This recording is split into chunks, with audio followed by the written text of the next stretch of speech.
بەهۆی نەبوونی غاز دەنانەواخانە و پێنجهێشتخانە لە قەزای ڕەواندوز داخران. خاوەنکارەکان دەڵێن غازی بازرگانی گرانە و حکوومەتیش غازمان بۆ دابین ناکات، بۆیە ناچارین نانەواخانە و شێشتخانەکان دابخەین.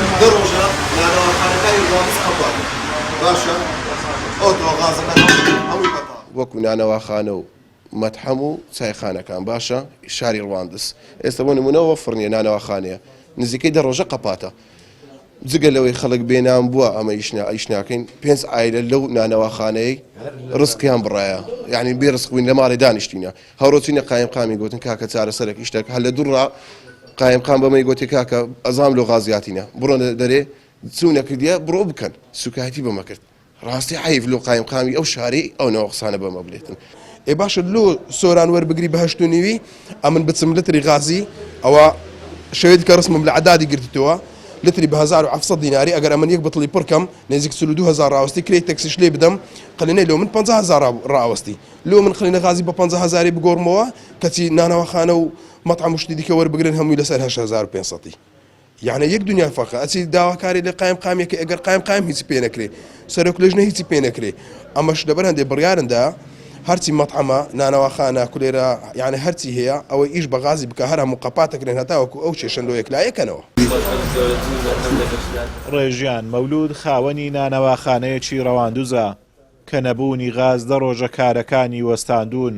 ئەو تەماشای بتڵی بەتاڵ و تابلۆی نانەواخانەکەی دەکات لە ناخیدا ویست و واقیعێکی دژ بە یەک هەیە ویستی شیرینی کارکردن و واقیعی تاڵی نەبوونی غاز. هەر بۆیە کە دراوسەکەی دێتە لای و پرسیاری چارەنووسی کارکردنی لێ دەکات ڕێژیان بە دەنگێکی حەزینەوە دەڵێت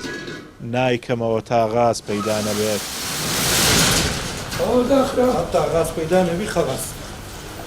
بە هۆی نەبوونی غاز فڕنیەکانمان حام قەپات کردووە شار ڕەواندز نانەواخانەکان داخراون زۆربەی مەطعەمەکان داخراون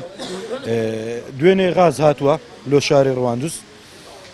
تعدای قایمقام یەکەم یەقنینە غاز سیارەکی حکومی وەسە کە دوێ قنینە غازی نابیتە ناو ڕواندزێ ئەو غازەی ڕواندزێ و وەرتێک کە عەسەی هەیە لە کنەما وەرتێ و ڕواندز و قەسرێ هەموو دراخ سۆرە غازەکە هیچ غازێک ناتە ناو ڕواندزێ. ئەم قەیرانە تەنیا بازاری نەگرتوتەوە